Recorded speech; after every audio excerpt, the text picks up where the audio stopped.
Groucho Marx in You Bet Your Life. Presented by DeSoto. Is the one, the only...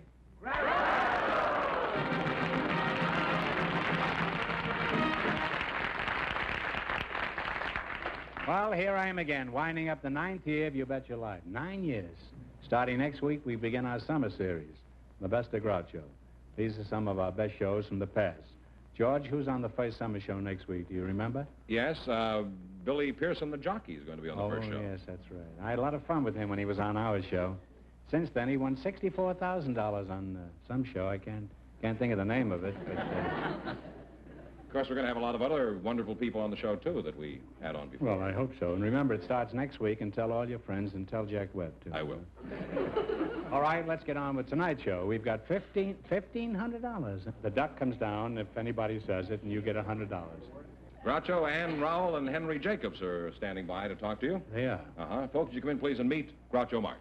Welcome for the DeSoto Plymouth dealer. Say the secret word, and you each get an extra $50. It's a common word, something you see. Hey, how'd you do? How'd you do? Henry Jacobs, is it? Jacoby. Yeah. Jacobs. Henry Jacoby and Ann Rowell, huh? Ann, I'll start with you because you're a woman. Where are you from, Annie? I was born in Bainbridge, Georgia. Are you born in Georgia? Yes. Are you married? Yes, I have 2 children. You have, huh? How long have you been married? 16 years. 16 years. How'd you meet your husband? Well, we met in South Florida at a motorcycle beach party. I hitched a ride with another fellow and ditched him when I got there. You ditched the guy you went with? Why? Well, you see, Was it uncomfortable on the I didn't care for motorcycle? him, and I thought that if I stuck with him, it would cramp my style, you know. You were on the back of the motorcycle? Oh, yes. You were pretty safe back there, weren't you, huh? Yes. There's not much that can happen to a girl on the back of a motorcycle. Let's see, you're Henry Jacobs, huh? That's right, Groucho. You have an interesting stash there, a mustache, Henry. Well, thank you very much. I've been studying it ever since you came up here, and I have one question to ask you. Yes. Why do you wear it? Well, you see, some people have told me that I look better with it, so I've worn it for that reason. I see. Well, I've been told I look better with my head in a bucket, but you don't see me wearing it. Incidentally, I've been watching your show a long time, Groucho, and I kind of wondered about your mustache, why you wear it. Sort of a Well, I have no other place to put it. That's kind of the way I feel, too, you know. Are you married, Henry? Oh, no, I'm not, no. You're not married with a mustache like that? You're not married? No. Maybe you've... why aren't you married? Don't the girls like your mustache? How do you pronounce it, mustache or mustache? Mustache. Mustache. Yeah. Mustache, huh? Are you from England? No. Are you from Dixie? No. Are you from Hunger? Some people have told me I am, but... Well, I think you're a very fine-looking fellow, Bill. Henry? I might say the same thing about you, George. Well, I don't mind being called George. I got mixed up the director. There have been a number of kings of England, you know, who were named George. It's true. The fat one who in the Revolutionary War. What a jerk he was. Lost the whole continent because Did you know him? Well, I was born about 5 years after he died. Do you have a job, Oh, yes. Henry? Yes, I do. I have a small film company in San Francisco. We make films for the television stations. Oh, really? Little commercials. You're a professional, yes. huh? Well, no, then I have a radio program up in Berkeley, a radio station. You kind of move a disc around quite a jockey. bit, huh? Well, Berkeley's right next to San Francisco, and we have a bridge up there that you can go right across. It's very good. Costs a quarter, but I mean, it's... Yeah. I have a bridge. It costs $300.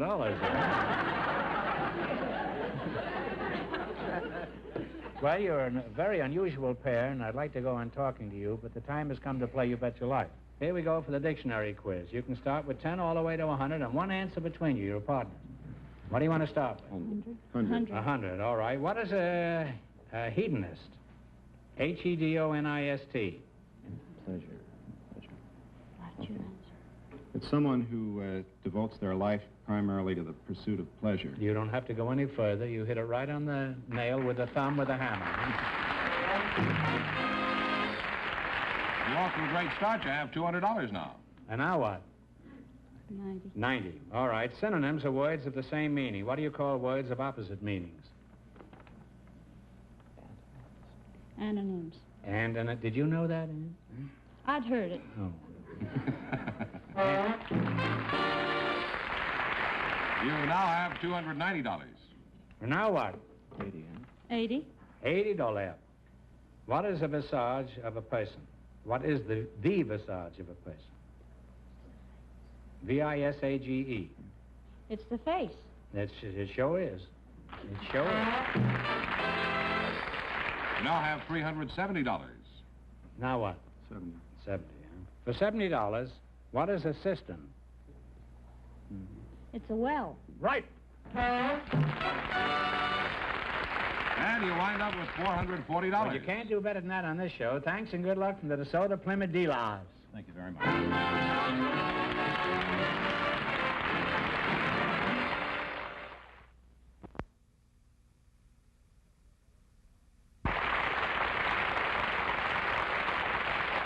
Doctor, Mrs. Alice Enlow and Mr. Albert Eisen are waiting to talk to you. So, folks, you come in, please, and meet Groucho Marx. Welcome for the DeSoto Plymouth dealer. Say the secret word, and you each get an extra $50. It's a common word, something you always have with you. Let's see, Alice Enlow and Albert Eisen, eh? Where are you from, Alice? I am from a little town in western Colorado, Grand Junction, Colorado. Oh, Grand A little Junction. town on the western slope. Do you miss your old hometown, or did you come out here to forget? Well, I can't very well forget it. I have some claims back there that keep reminding me of Oh, it. and that's why you came to California? Mm. With all these claims against you, you must have barely beat the sheriff to the border, didn't you? Well, they happen to be uranium claims. Really? Wow. Alice, I happen to have some oil stock that's absolutely worthless. But together, I think we could work out a nice, fast swindle. Would you be interested in a partnership? I'll tell you, Groucho, I'm a special investigator for the State Corporation Commission. I spend 8 hours a day, 5 days a week, investigating those bad oil deals. Well, do you know what the fare is to Toronto? You find much of this fraudulent activity in Los Angeles? Yes, there's... That's the statement of the month. It really is. Probably one of the main reasons is that Southern California is a mecca for middle-aged people and elderly people who retire from the Middle West. And spend their time on the freeway. On the fast line, too. Alice, I admire the work you're doing. I think it should be encouraged, and I'd like to help you in every way possible. Thank you. Would you happen to have a list of these old people with money? Not You really. see, I haven't got too much time, and I'd like to get started right away if I could. Now, I'll get back to you, Alice. Who are you? Anybody that I should know? Albert Eisen, Groucho. Eisen, huh? That's right. Are you in the stock business? No, Groucho, I was... Where are you from? I was born in Los Angeles, but when I was 5.5 years old, we moved to Torrance. Torrance, isn't that where it rains all the time? And... Oh, no, Groucho, don't say that. We're tired about those old jokes like that. You were going to tell me that joke that when it rains, it pours in Torrance. Actually, what I was going to say was that when it rains in Los Angeles, it comes down in Torrance. Same joke. Al, you've got me interested in your town. Where is it, and what is it like there? Torrance is 22 square miles, and we have 75,000 people. Are there many umbrella shops in Torrance?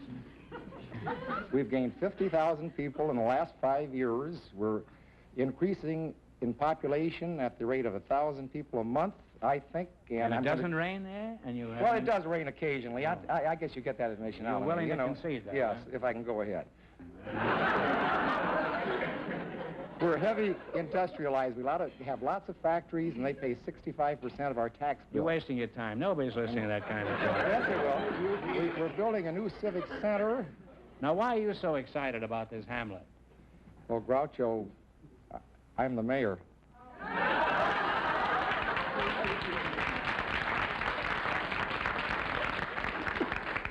Well, Al, I was wrong, and I want to apologize. You're no small-time operator.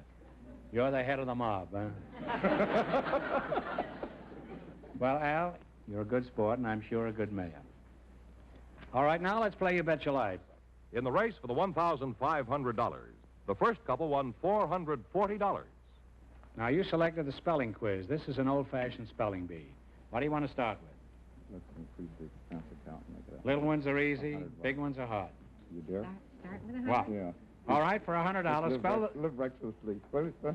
spell the word fluorescent, as in modern fluorescent lighting. F-L-U-O-R-S-C. One answer between you now. Fluorescent. F-L-O-U-R-E-S-C-E-N-T. No, I'm sorry, Mayor, but it's F-L-U-O-R-E-S-C-E-N-T. Now, $50. Now, do you want to try 90? Let's go. You can try easy ones if you want. No. All right, spell the word repetitious, meaning continued or tedious repeating. R-E-P-E-T-I-T-I-O-U-S. You're right, Mayor, that's right. I think it was 90. You now have $140. Now what? I'm not going to influence you. I want you to make your own decision. $80. $80. Spelled conscientious, meaning with strict regard as to duty. C-O-N-S-C-I-E-N-T-I-O-U-S. Go ahead, you do it. C-O-N-S-C-I-E-N-T-I-O-U-S. You're right, Mayor. You're right.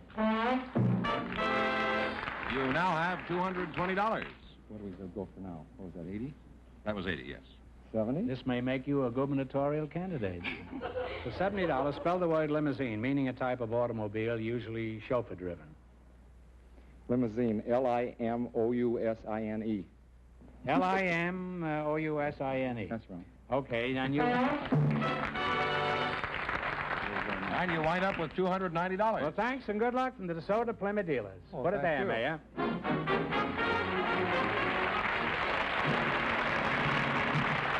Groucho, Edna Kitchen Hill and Wade Ruby are waiting to talk to you, so folks, you come in, please, and meet Groucho Marx. Welcome to You Bet Your Life. Say the secret word, and you each get an extra 50 smackers. It's a common word, something you see every day. Edna Hill and Wade Ruby, eh? Where are you from, Edna? I was born in the deep south, in the deep country in Louisiana. Where are you from, Mr. Ruby? I was born in Coldwater, Mississippi. Oh, you're Southerners, eh? Both Yeah, of you. neighboring states. Yeah. Is that so, huh? Oh, that's very... Are you married, Wade? Yes, Groucho, I've been married almost 25 years. Is that so? It's a long time. You don't look it. How'd you meet your wife? How'd you Well- meet your wife? Well, there's not anything particularly exciting about the way we met, but we had a very interesting honeymoon. Why was that? Were you married to two different people at the time? No, Groucho, Don't you think all honeymoons are interesting? I have an idea they are, yes. Yes, the thing that made our honeymoon night so unusual was the fact that there was a raging torrent between us all night. Who was that? Was that her mother? No, we were camping up in the Ozarks at a little place called Natural Dam, Arkansas, and it'd been raining up in the hills, and there was a flash flood that came down suddenly over the dam. She was on one side of the stream, and I was on the other, and it was almost morning before the stream ran down, where I could wait. You must have been run down by that time. Well, if Congress isn't convinced we need flood control, this is certainly good. Yeah, I imagine so, Groucho. You know what Richard Lovelace said? Water has sunk more grievances than wine. Or was that Swinburne? I don't believe it's either one, Groucho. I believe it's a man named Merrill Moore. Oh, Moore. No, I thought that was Archie Moore, wasn't it? No, I'm sure it was Lovelace. He's my favorite poet, by the way. He was known as the melancholy poet of the 18th century. Now, is there anything else you'd like to know about Lovelace? I call him Dickie Boy. Well, there's one thing that you have right about Lovelace. That's his name. Really? Did I have that right? Yeah. Well, that's astonishing. He was not an 18th century poet, but a 17th century. And he was not melancholy, but he was a cavalier, kind of a gay blade. Stone walls do not a prison make, no iron bars a cage. Yes, I know that. Minds innocent and quiet, take that for a hermitage. That's very pretty. Now, were you reciting this when the water was going between you?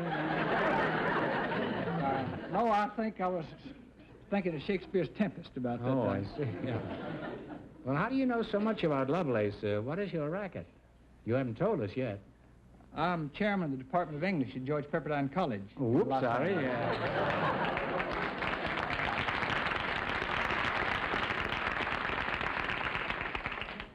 You realize you're wrecking my only claim to culture here, don't you? I've been misquoting Lovelace on this show for years. Well, I'm undone at last. The coward dies 1,000 deaths. The brave man dies but once. Bridie Murphy.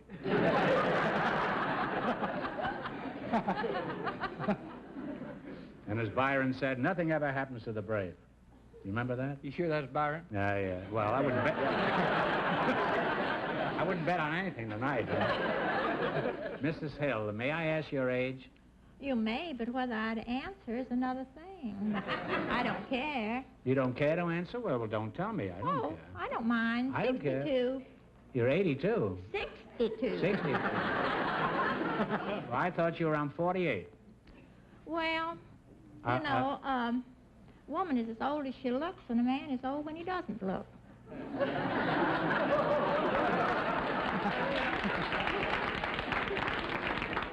Now, was that Lovelace? No, I don't know the author. No, I think it was Bugs Bear. Huh? Now, Edna, is that your name or Eden? Edna. Edna, huh? E-D-N-A. I see.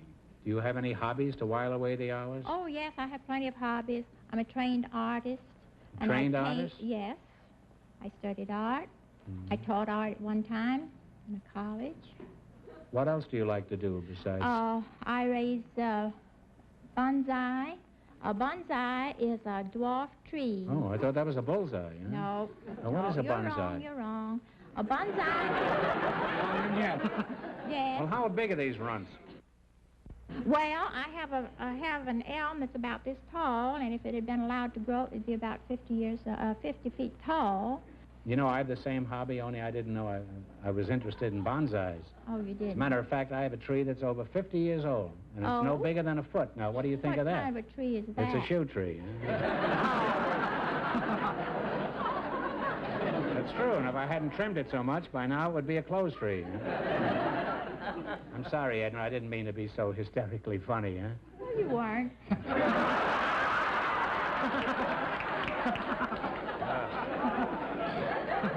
This is the last stages.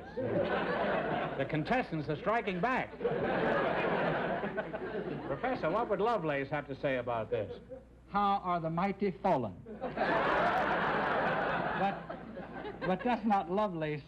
That's the poet David, who was king in the land of Canaan, or as you say, Canaan. Yes. 17th century B.C. poet. I'm really getting it good tonight.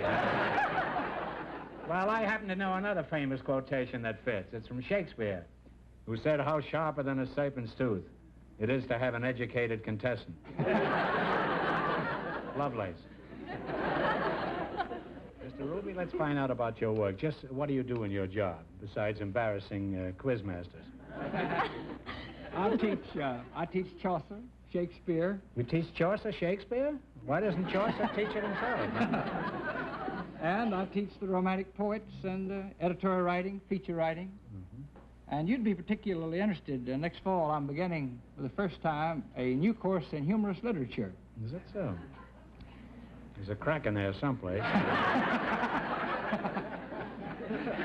Do you ever pick up any hot jokes from your students, or are they too busy ducking class? Well, I have a rather interesting hobby of gathering interesting answers to examination questions. Could you give us one of these pearls? Well, there was a history student who was asked to name 3 results of the Battle of Gettysburg, and he wrote, some were killed, some were wounded, and some weren't hurt at all.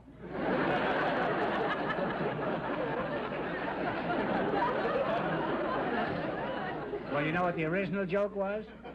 No, I haven't heard it. The question was, how many bones do you have in your body? And the kid answered 900. So his teacher says, that's certainly more than I have. And the kid says, yeah, I know, but I had sardines for lunch.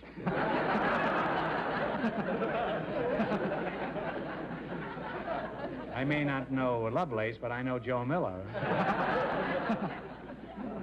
Wait, do you have a favorite among the daffy answers your students have given you? Yes, since I teach English, I often think of the one that a freshman girl wrote early in the fall when she was taking an orientation battery of tests. She was asked, "Why did you come to college?" And she said, "I come here to be went with, but I ain't yet." You know what the original of that joke is? I don't believe I know that either. The teacher says, "I have went." That's wrong, isn't it? And the kid in the front row says, "Yes, ma'am, it's wrong because you ain't went yet." Shorter. Well, you're a nice couple, and I'd like to continue talking to you two, but I'm getting too educated. So the time has come to play You Bet Your Life. In the race for the $1,500, the first couple is leading with $440. Oh, what a nerve you have picking spelling.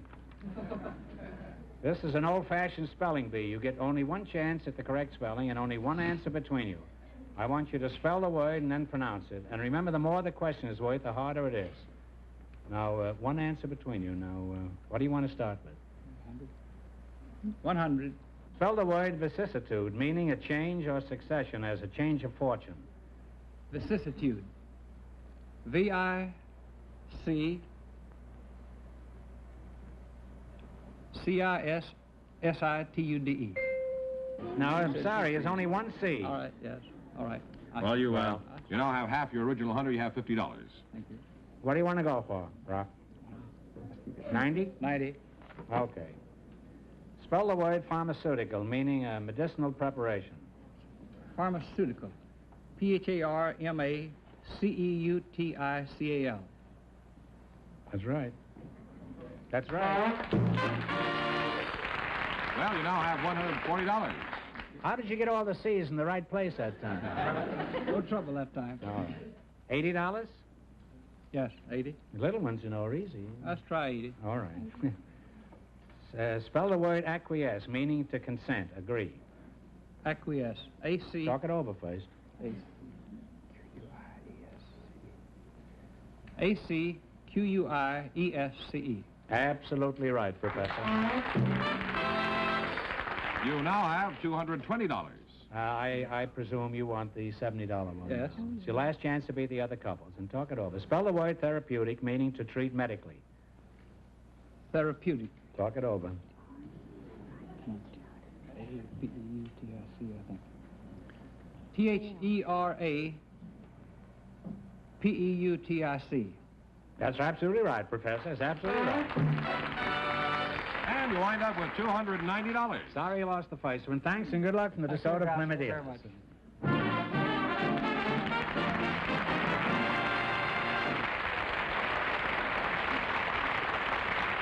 That means Mrs. Rowell and Mr. Jacobs with $440 in just 1 minute get the chance at the $1,500 question.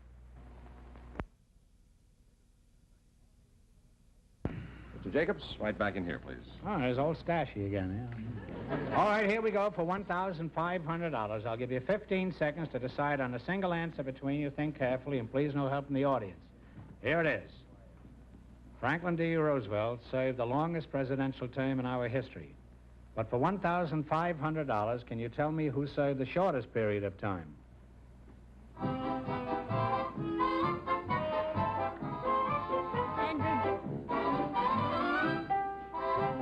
Hold it.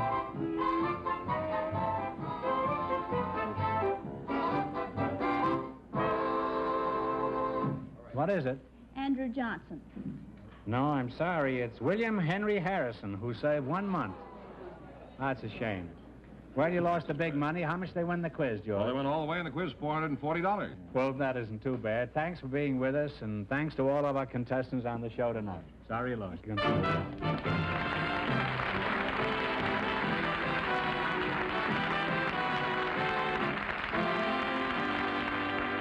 And here's just a final reminder that the Best of Groucho starts next week, and our first guest will be jockey Billy Pearson and John J. Anthony. So if you'd like to see these people again, I suggest you tune in the Best of Groucho next week.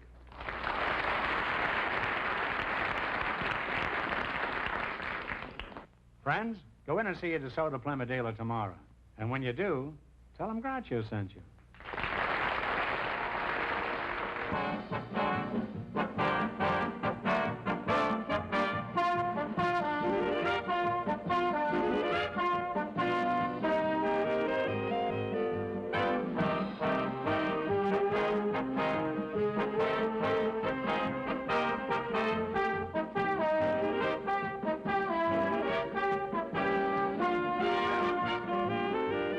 This is George Frenneman signing off with a reminder from the National Safety Council.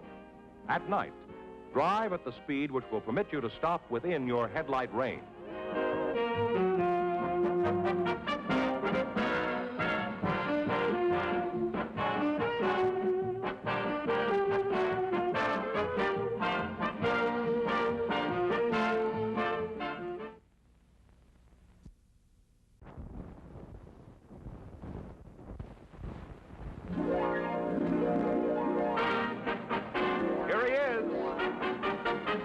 Groucho Marx in You Bet Your Life. Presented by DeSoto. Is the one, the only.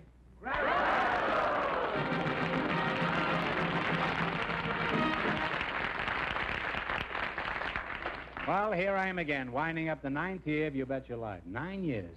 Starting next week, we begin our summer series, The Best of Groucho. These are some of our best shows from the past. George, who's on the first summer show next week? Do you remember? Yes, Billy Pearson, the jockey, is going to be on the first show. Oh, yes, that's right. I had a lot of fun with him when he was on our show. Since then, he won $64,000 on some show. I can't think of the name of it, but... Of course, we're going to have a lot of other wonderful people on the show, too, that we had on before. Well, I hope so. And remember, it starts next week, and tell all your friends, and tell Jack Webb, too. I will. All right, let's get on with tonight's show. We've got $1,500. The duck comes down if anybody says it, and you get $100. Groucho, Ann Rowell, and Henry Jacobs are standing by to talk to you. They are. Uh-huh. Folks, you come in, please, and meet Groucho Marx. Welcome for the DeSoto Plymouth dealer. Say the secret word, and you each get an extra $50. It's a common word, something you see. Hey, how'd you do? How'd you do? Henry Jacobs, is it? Jacoby. Yeah. Jacobs. Henry Jacoby and Ann Rowell, huh? Ann, I'll start with you because you're a woman. Where are you from, Annie? I was born in Bainbridge, Georgia. Are you born in Georgia? Yes. Are you married? Yes, I have 2 children. You have, huh? How long have you been married? 16 years. 16 years. How'd you meet your husband? Well, we met in South Florida at a motorcycle beach party. I hitched a ride with another fella and ditched him when I got there. You ditched the guy you went with? Why?